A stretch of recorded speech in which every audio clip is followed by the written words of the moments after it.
Sino si Mina Ilampar Jose ng WJ Construction na allegedly pumasok at bumisita kay Senator Erwin Tulfo na nakita sa CCTV na ang Pilipinas ay ang pinaghihinalaan, ang babaeng ito ay pumunta sa isang minority member ng Senado na may kinalaman sa flood control ng Senate Blue Ribbon Committee hearing ng September 17. Ito ay nalaman na ang pangalan ay si Mina Alamparo Jose ng WJ Construction.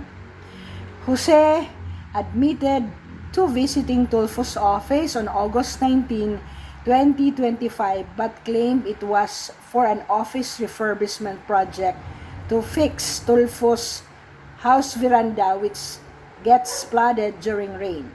However, Tulfo revealed that Jose did not mention she was also visiting her friend Bing Ramos in the Senate Blue Ribbon Oversight Office Management during her visit. Galit na galit po si Erwin Tulfo because he felt being deceived because Mina Jose used his office as a cover to visit Ramos without disclosing her true intentions. Tulfo stated it appears that you just used our office for you to be able to go to Broome because that is not in the agenda. Ang sabi ni Tulfo, ikaw, you lied. Paano pa kami maniniwala sa mga pinagsasabi mo? He also ordered the cancellation of all contracts with WJ Construction upon learning of her alleged involvement in the flood control scandal.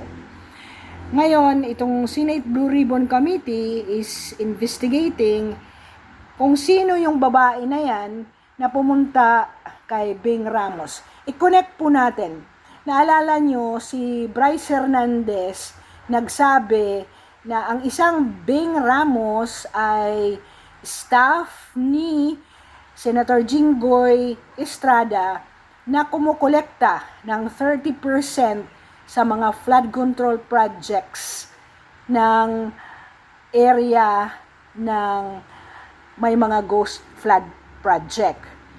Ngayon, nakita po natin na hindi itong Bing Ramos ang may-ari ng cellphone message na yan na in-screenshot ng Mina Jose ng WJ Construction na to na actually kalokohan dahil ang Bing Ramos na to na may cancer ngayon ay hindi staff ni Jinggoy Estrada pero itong Bing Ramos na to ay allegedly naging girlfriend ng isang staff ni Jinggoy Estrada.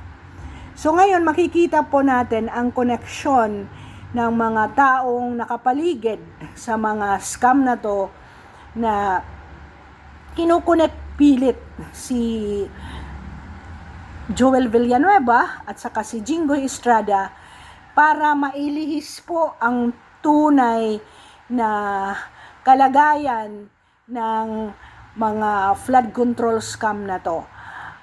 Kung nakita niyo po ang presentation ni Senator Villanueva na madali pa lang ma-detect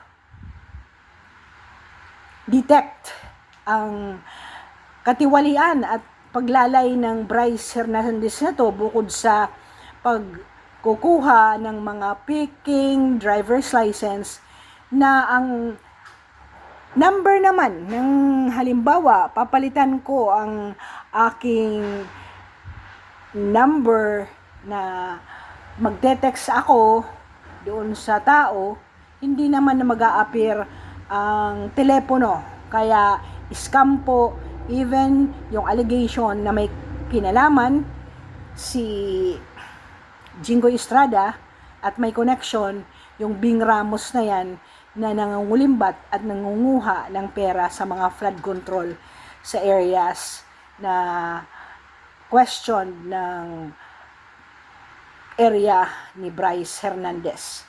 So, sa susunod ko pong upload, kilalanin naman natin si Bing Ramos at si Cabral, Under Secretary Cabral. Ano ang mga babaeng ito na yun ang nagpipave ng way sa mga sindikatuhan ng mga flood control na yan. Sana ganito tayo mag-analyze at nakikita na po natin isa-isa na pong naglalabasan ang mga congressman na totoong may kinalaman dito sa mga skandal na multong proyekto na ito.